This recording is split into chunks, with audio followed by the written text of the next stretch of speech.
Go. Hi, everybody. I'm Dr. Stephen Long. Welcome to the X Factor podcast, the podcast for human performance and leadership.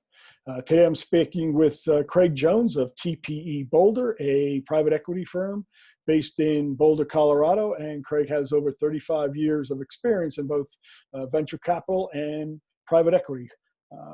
Welcome, Craig. Thanks so much for coming on to the podcast. Pleasure to be here. All right. So tell everybody who you are and what you do. Yeah. So I really consider myself a leader of leaders, if you will. I don't run any companies. I advise entrepreneurs who are running companies and have done it, as you mentioned, for 35 years. So as a young man, I got into the venture capital business, and I've been advising small businesses ever since. And my specialty areas have been healthcare and technology and the crossover between the two. But I have been involved in some business services companies as well, investing nationwide. About 10 years ago, I switched from sort of conventional growth venture capital into investing in what we call the very low end of the middle market, which is to say the private equity market, profitable companies that you can do a leveraged buyout of, but very small companies achieving typically between $2 and $4 million worth of EBITDA profitability each year. Mm-hmm. So the theory was that we could produce venture style returns without taking venture risk, that the loss ratio would be much lower. We're not going to hit, 1,000 to 1 or 100 to 1 Google type hit, but we are going to hit 10 to 1s, which we've done. And the overall returns for the last, 10, almost 11 years now have been very positive. As I said, we invest all over the country. Mm-hmm. And that 10 to 1 ratio is very attractive, particularly with the with the EBITDA as it is these days. So, yeah, I've been through, I've been doing this long enough. I've been through a lot of downturns, and some very severe. Prior ones, like in 2001, the dot-com crash was very severe for the technology sector. Obviously, 2008 was a economy-wide downturn, and now we have one that is very challenging. We in general have found that our technology companies are doing quite well. In many cases, actually finding opportunities because of COVID-19, particularly anything that has to do with work or learning remotely, being able to do what you need to do from anywhere. And the healthcare companies have been harder hit.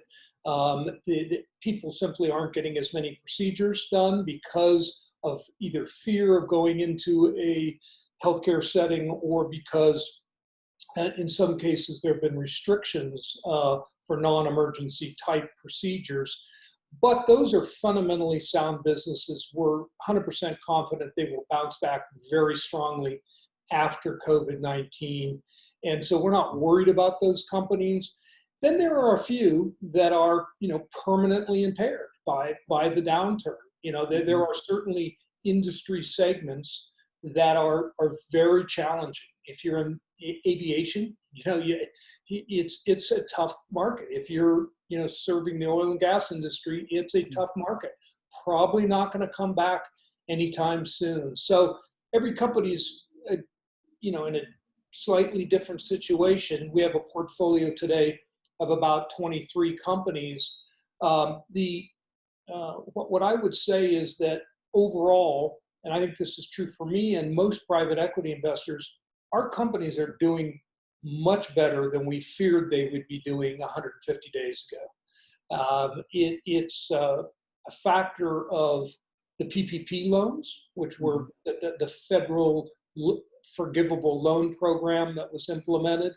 It's a factor of our management teams acting quickly under emergency situations and effectively. And it's a factor of the fact that, as I said, some of them actually are finding opportunity because of the change. Yeah. That's one thing I try to get through to my clients as well, is that there's, even as bleak as this is, uh, there are opportunities. We just have to be aware of them. So let me ask you, Craig, um, are we deep enough into this to make any valid comparisons to '01 and '08, or do we need to wait a little while longer? Well, I think what nobody knows is how long this is going to last, right? Mm-hmm. So a lot of us were hopeful that by now we'd be seeing basically a great reduction in the number of infections nationwide and reopening, for example, of schools and other things. And there have been steps forward and steps back. And some of that has been just because it's territory we've never been through before. Some of that is perhaps mismanagement, at the state or federal level. If you look at past pandemics, we know there's a beginning, a middle, and an end to all of these. So I always tell my CEOs, this is going to end. I can't tell you when it's going to end, but there will be a time we'll be sitting around talking about how crappy it was and how better it is now. It certainly would be a shock if the whole thing lasts longer than 24 months. That would be extremely different than all past pandemics. And of course, we're in a much better scientific position today than we were in 1918 or other periods. Now, some of that actually delays so-called herd immunity. But Mm-hmm. in the meantime, the drug therapy for the very ill has improved dramatically over the last 6 months, and it will continue to improve.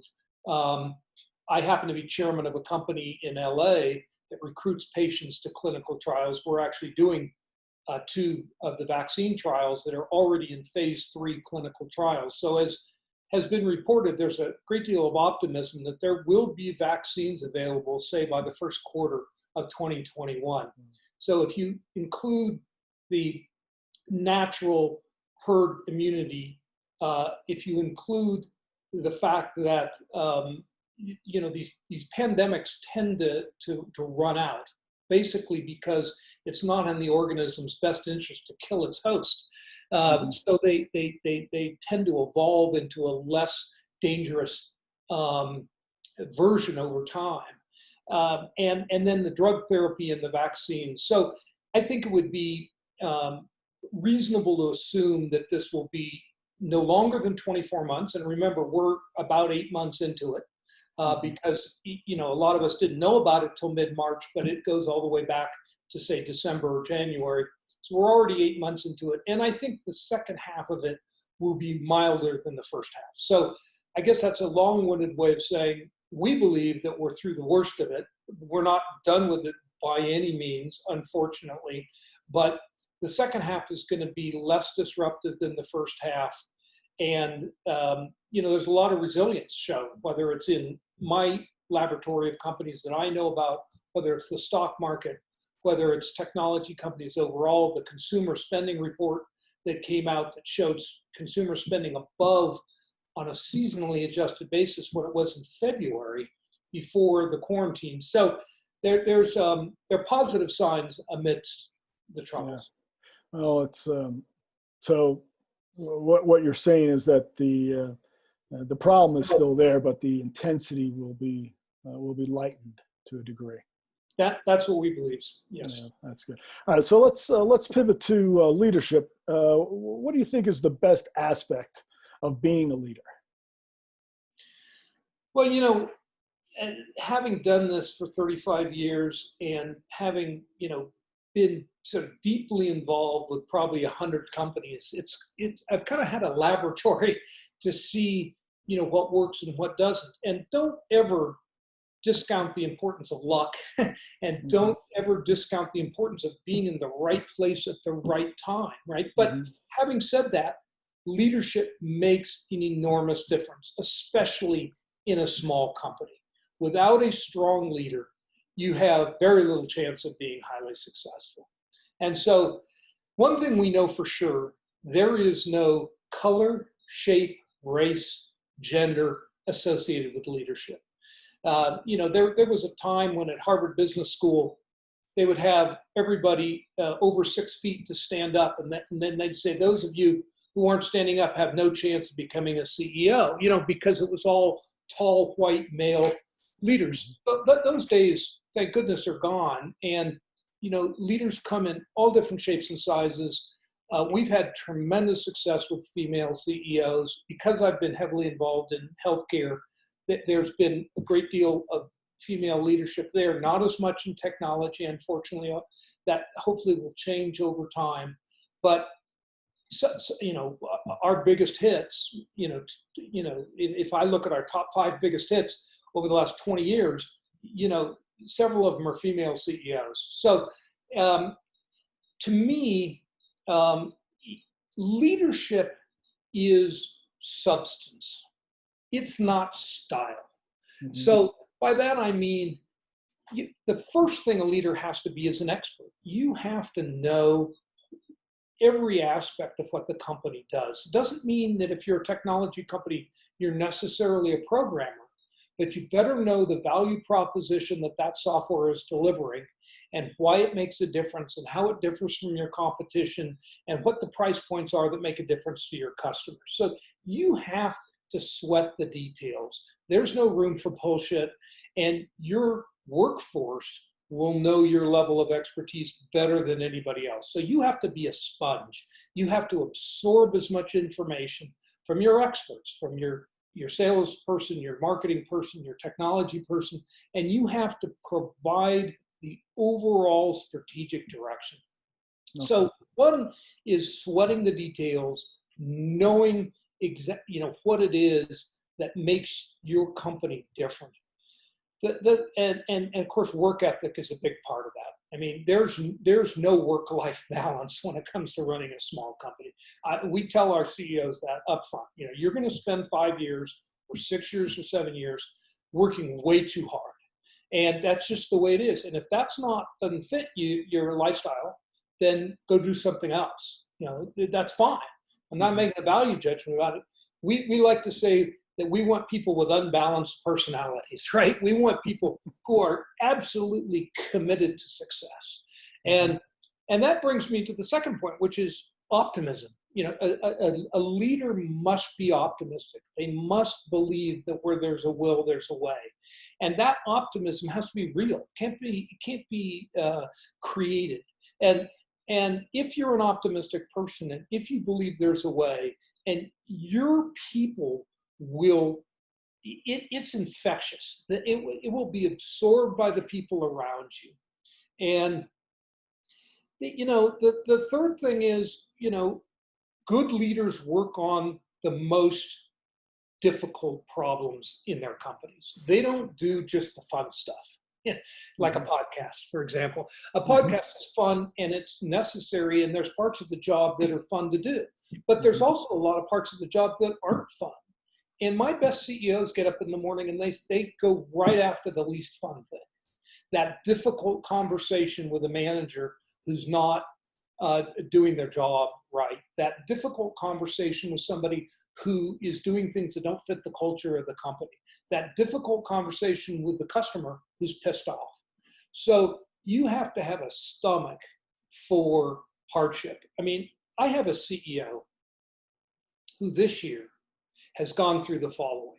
Number one, 98% of his customers were shut down by the pandemic. He happens to be servicing the retail industry, and his subsector, 98% of the units that he sells point of sale to, technology to, were shut down.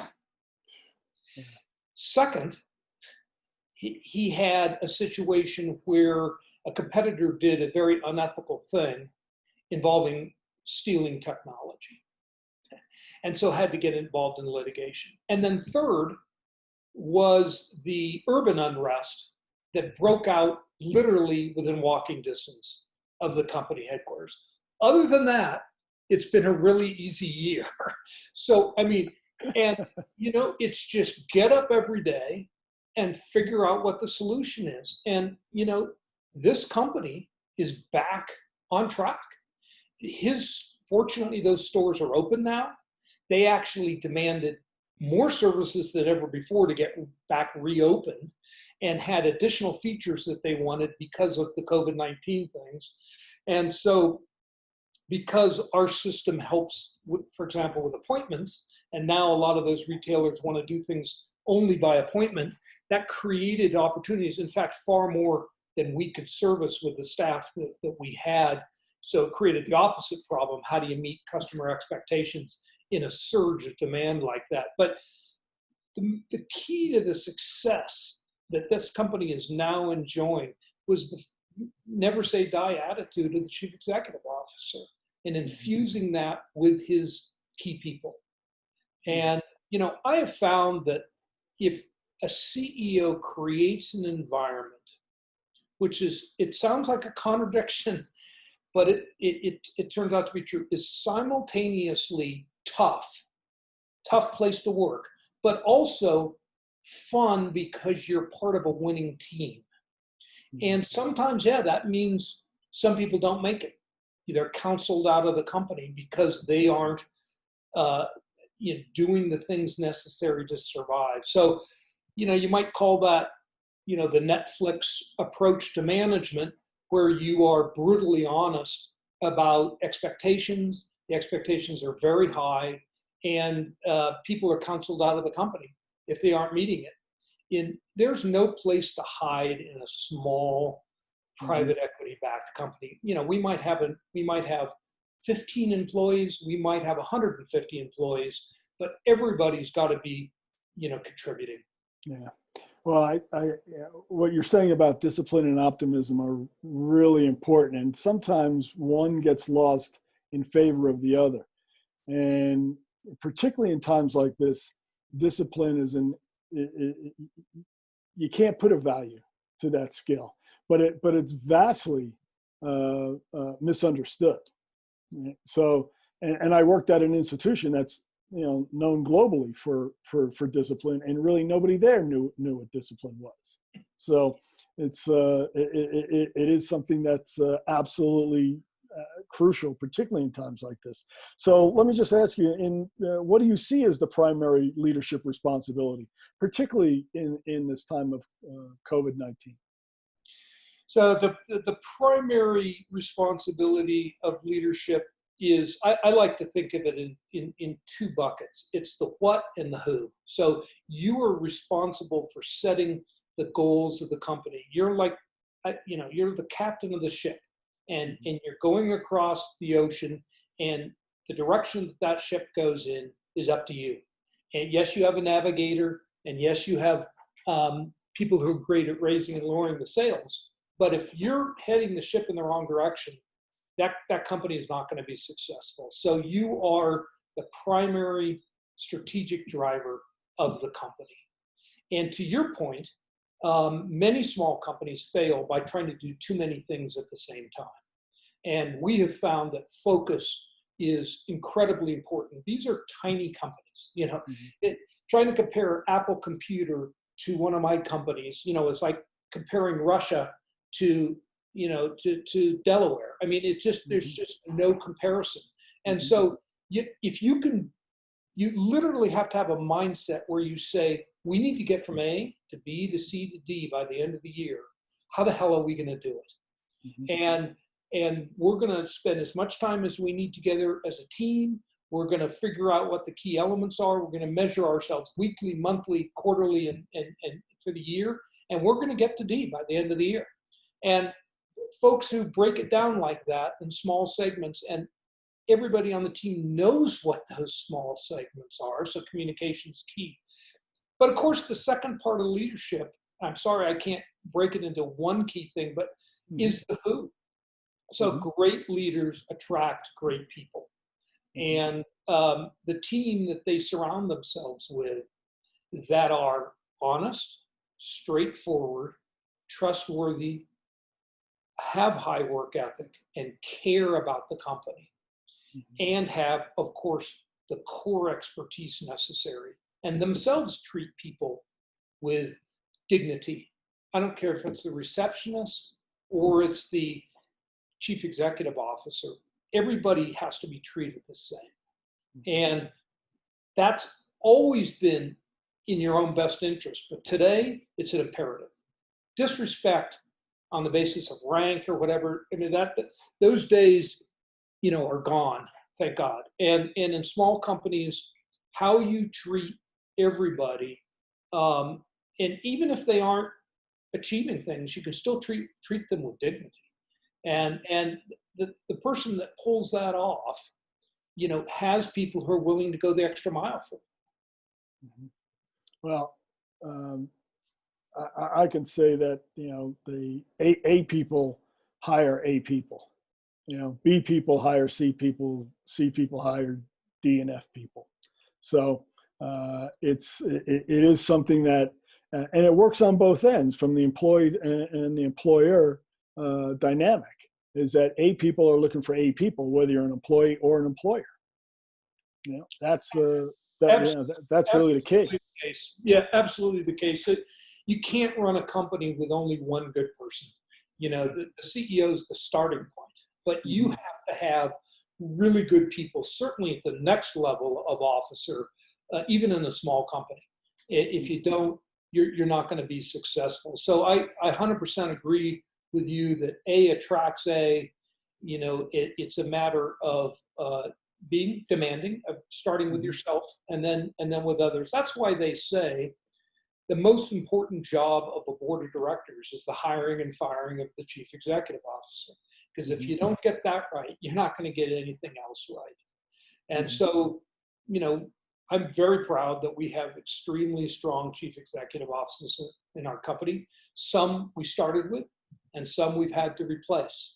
But we will end up in that right position during our ownership. So you implied just previously that the primary leadership responsibility is to drive strategic execution. So what I'm wondering is, what advice would you give to other leaders regarding strategic execution? Yeah, I think there's two different elements. One, of course, is where are we trying to get to? And so I do think that, there's a lot of different, structures of strategic planning, but I'm a strong believer in formal strategic planning. And I'm a strong believer that you need to set aside time for the management team. We used to call them off-sites today. So sometimes they're done versus Zoom or whatever, but you have to allocate the time to work on where are we going and what are the elements that get us there. The other part is the CEO's own time. So I always say to a CEO, I talk about instruments. So I say, you've got to have a telescope, you've got to have binoculars, and you got to have a microscope. And you got to use these different tools at different times.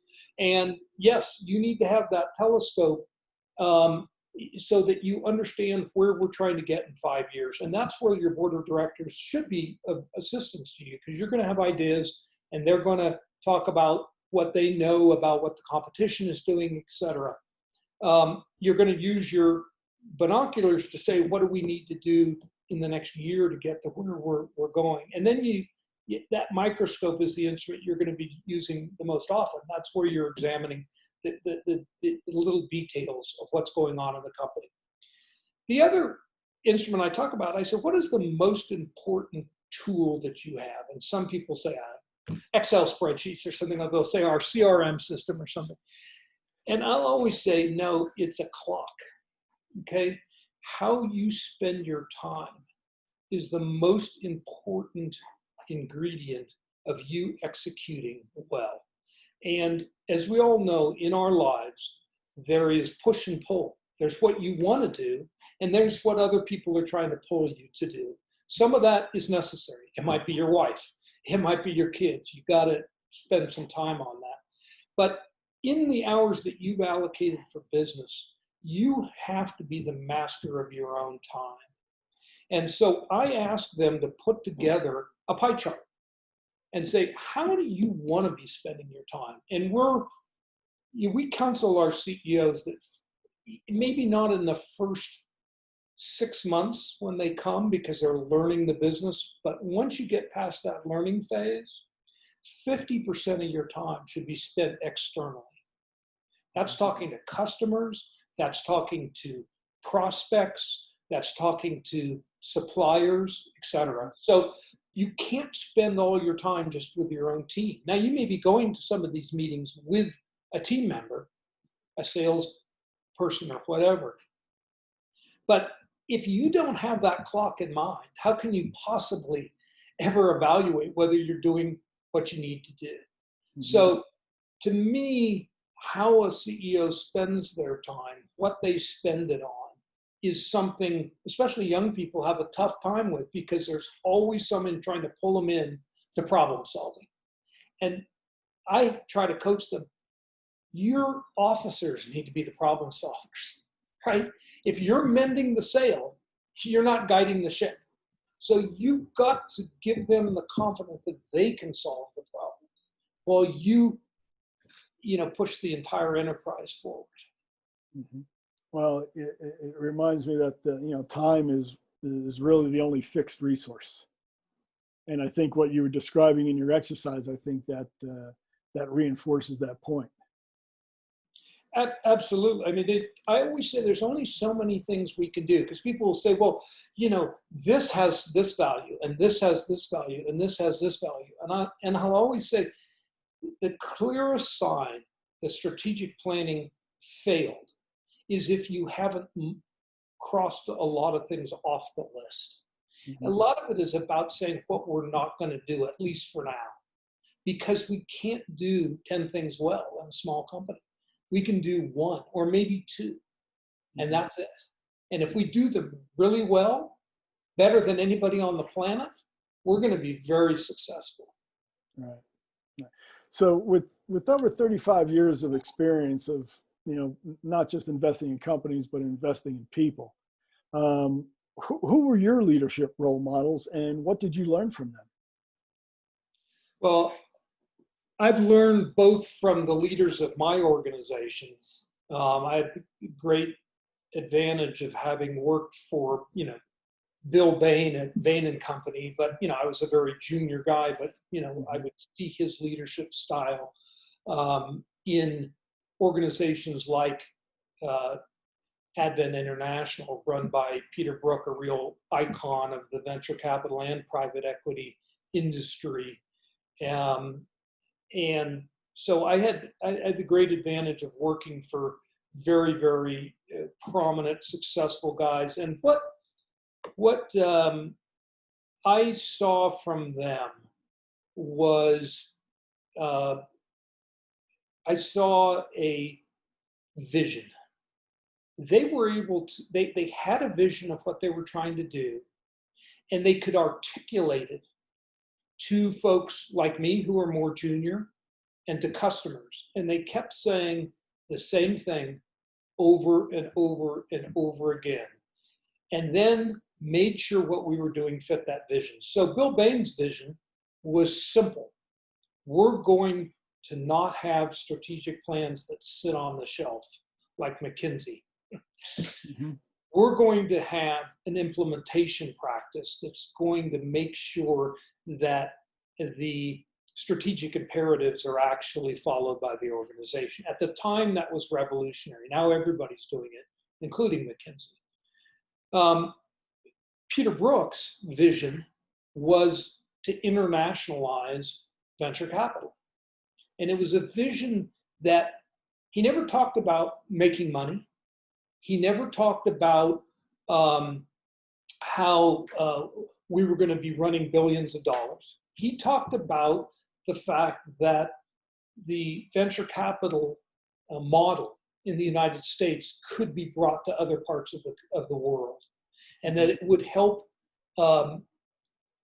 advance the lives of people living in all these other countries. And that bigger purpose was a customer-centric purpose, was very inspirational. And the money followed. So I learned that people are inspired by ambition.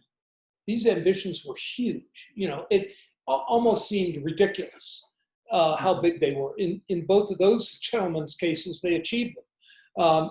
But outsized ambition, not just about the money, customer-centric, doing something that makes people's lives easier, that and repeating it over and over and over. The vision never changed. Mm-hmm. Yeah, basically, it partly has to do with where do you want to go, but it really has more to do with what do you want?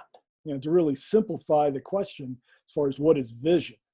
It becomes very simple. And what you're saying about those leaders is that they knew exactly what they wanted, and they communicated it in a very simple manner so everybody could understand it, and they kept on repeating it and reinforcing it so everybody would understand it.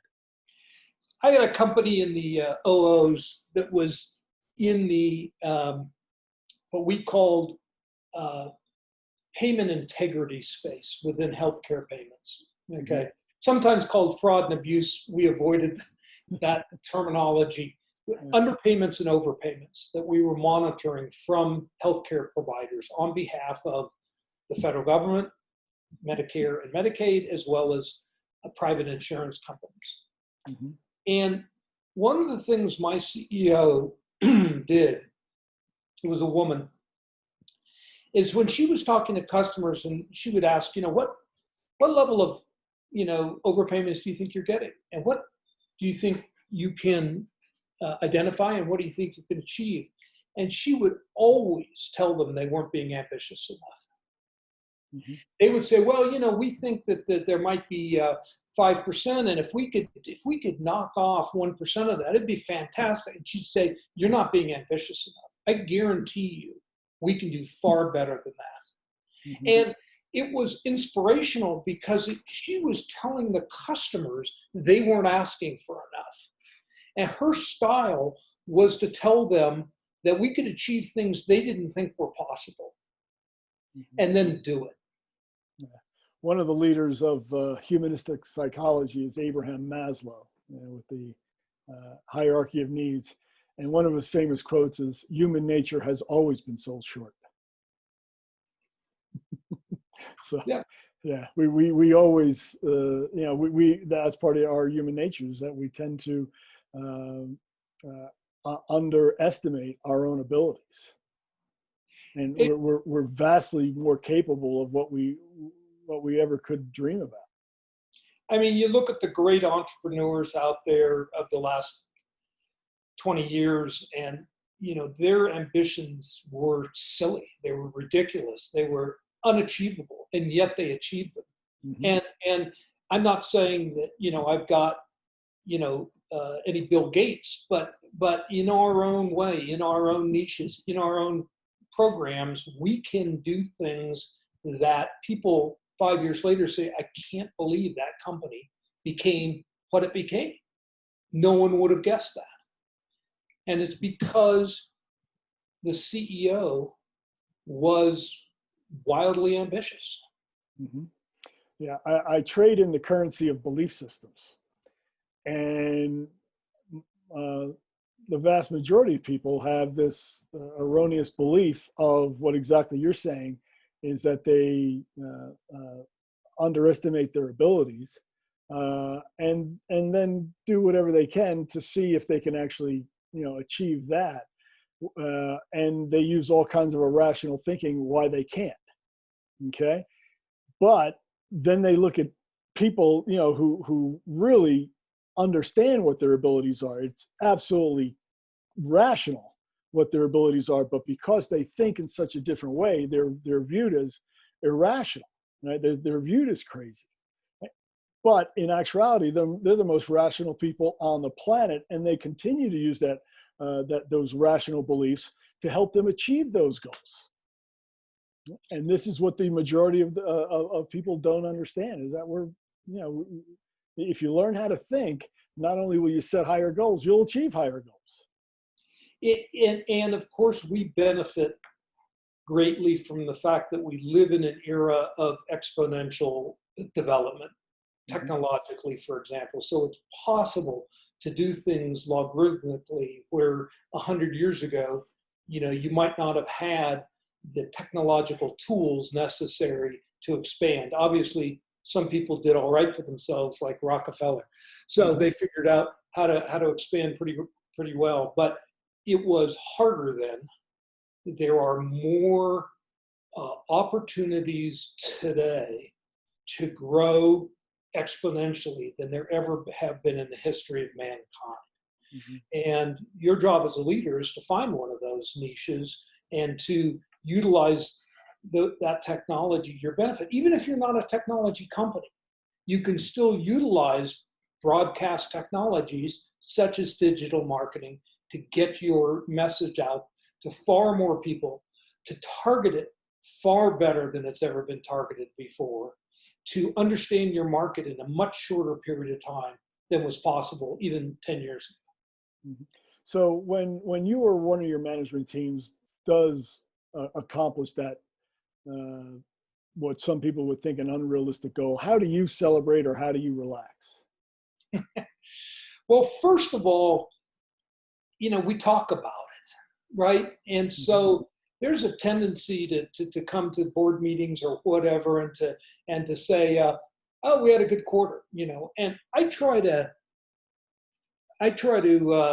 make a bigger deal about it, to just say, hey, I know where we were a year ago, and I know what obstacles we overcame, and I know how hard you've been working, and you did it.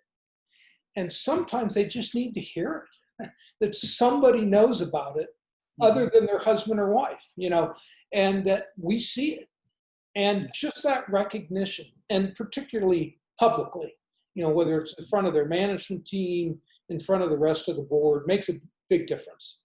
And, we do, celebrate. I certainly, when I have a big win, I go out to dinner with my family and we spend some time celebrating, and I share with them my defeats as well. And they know, what's going wrong. So I do talk about business at home. I talk about it to my kids. They all know what I do. They know a fair amount of detail. I've even had a daughter who's worked for me part-time, is about to graduate from undergrad. And so I love what I do. Obviously I've been doing it for 35 years, so I must have found something I like. I have the great honor of being able to work with highly motivated, excited, ambitious people who want to change the world. And what could be better than that? Yeah, well, just the idea of acknowledgement has evolved over the past 50, even maybe in the past 30 years. So that's a great way to conclude this podcast. So how can people contact you, Craig? The best way is still by email. Craig at tpeboulder.com works just great. And I always respond. I try to have 100% response rate to people that contact me. Just understand we do a specific thing. We're not in the venture capital business anymore. We're in the private equity business, small buyouts. But that email is still the best way. Okay. Well, thank you, Craig. I certainly appreciate your time and energy, and we certainly wish you the best of luck. So I want to thank everybody for listening. I'm Dr. Stephen Long of Motair Consulting. You've been listening to the X Factor podcast, the podcast for leaders by leaders. Thanks again.